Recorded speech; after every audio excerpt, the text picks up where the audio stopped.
107 টাকা এরকম। 160 107 তাহলে তো এখানে বেশি ডিফারেন্স নেই।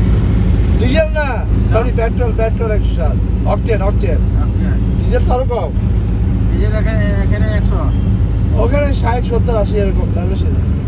আর তোমাদের দেশে সস্তা।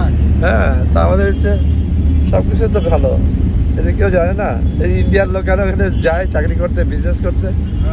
আরে লিখিত 10 লাখ, অলিখিত 30 লাখ লোক আছে এখানে। হ্যাঁ, সব এখানে চাকরি করে, বিজনেস করে, টাকা বানায়। টাকাতে সারা বাংলাদেশে গার্মেন্টস টার্মেন্টস সব ভরে গেছে না ইন্ডিয়া। আমরা জায়গা করে দিয়েছি, অসুবিধা নেই। হ্যাঁ, ভাগা চোখে খাও, সবাই ভাগে চোখে খাও, কোনো অসুবিধা নেই।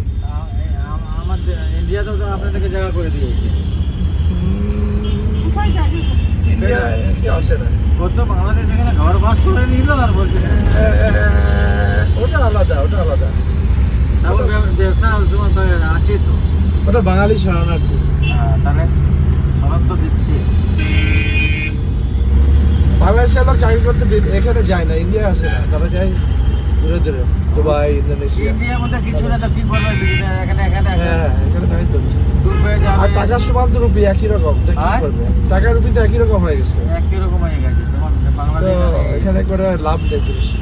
এখানে কিছু নেই তো, ইন্ডিয়ার মধ্যে কিছু নেই তো। ইন্ডিয়ার লোক তো যাই দুবাই, দুবাই যায়। আর আমাদের লোক প্রচুর আমেরিকা ঘুরে গেছে। দেখো, তিন দেশের লোক বেশি বিদেশে আছে, ইন্ডিয়া, বাংলাদেশ, পাকিস্তান।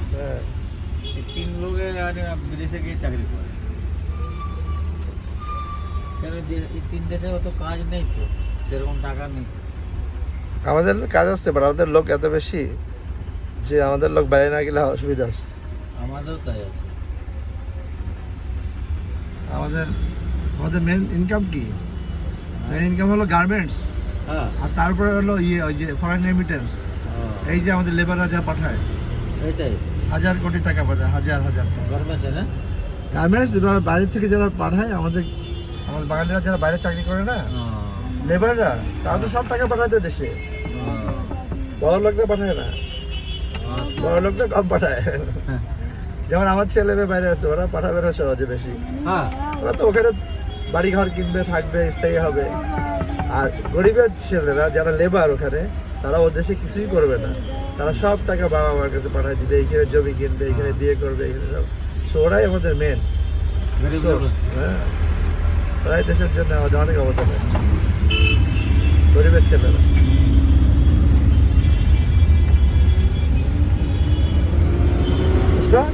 ওই যে টিপু সুলতান মসজিদ, আমি নামাজ পড়তে আসছি। মসজিদ আগে আছে। হ্যাঁ, মসজিদ ট্রামও আছে, ট্রাম।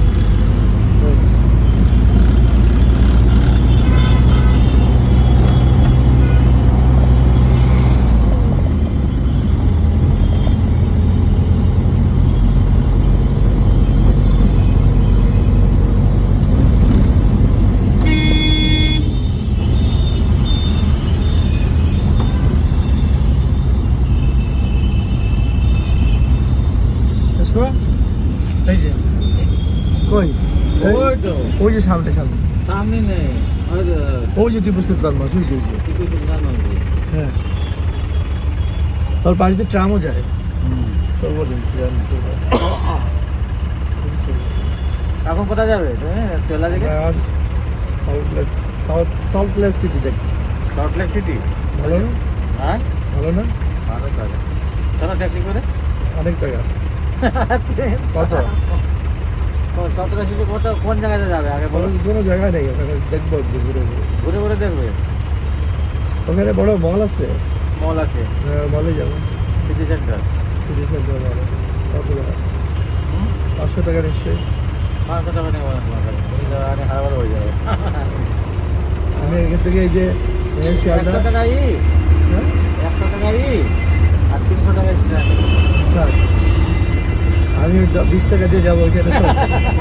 এখানে তো শিয়ালদা মেট্রোলে যাচ্ছি, ওখানে 20 টাকা দিয়ে যাবে। তাহলে তুমি এটা মেট্রো দেখে নেবে। মেট্রো চলতে হবে না, মেট্রো তো চলতে হবে। এখানে এখান থেকে চাপ যাই, এদিকে চাপ যাই, মসজিদে নাচ করি, যাই, রাস্তে পাবো কিনা। নাহলে সল্ট সিটিতে ওখানে মসজিদ আছে না? হুম? সল্ট লেক সিটিতে মসজিদ আছে? না ওখানে মসজিদ নেই, আছে? ওটা বাঙালি এলাকা, বাঙালি? বাঙালি হিন্দু। সব বাঙালি হিন্দু, বড় লোক। হ্যাঁ, বড় লোকরা থাকে ওখানে? তা বড় বড় থাকে, হ্যাঁ তা বড় টাকা পয়সার লোক ওখানে হ্যাঁ, থাকে। বড় টাকা পয়সার লোক। এমপি মিনিস্টাররা থাকে না হ্যাঁ, সল্ট লেক সিটিতে, বুঝছো? ওখানে বলছে আলাদা সিটি আছে, হ্যাঁ কলকাতা থেকে আলাদা ফাংশন আছে ওখানে, হ্যাঁ ওইভাবে বুঝতে পারবে। ওখানে সিটি আলাদা হিসাব হয়। ওটা সব বাঙালি থাকে না? এমন কথা নেই বাঙালি থাকে, সব জাতি থাকে, কিন্তু সব পোষালা পার্টি থাকে। পয়সাওয়ালা, অনেক পয়সাওয়ালা বাঙালি। হ্যাঁ, তো ওখানে মমতা ব্যানার্জির ছেলে বাড়ি করছে না? আমরা মানে যে ছেলেদের এখানে আছে না কালীঘাট। ছেলে না, বাগিনা বাগিনা না ওই তো এখানে আছে, পাশে আছে ওরই কালীঘাট। কালীঘাট। কালীঘাট তো যাবো চিন্তা করছি, তার সময় হচ্ছে না। সময় হবে না কেন, কদিনে নেই। আজকে ঘোরাফেরা করে নাও, কালকে মার্কেটিং করে নাও।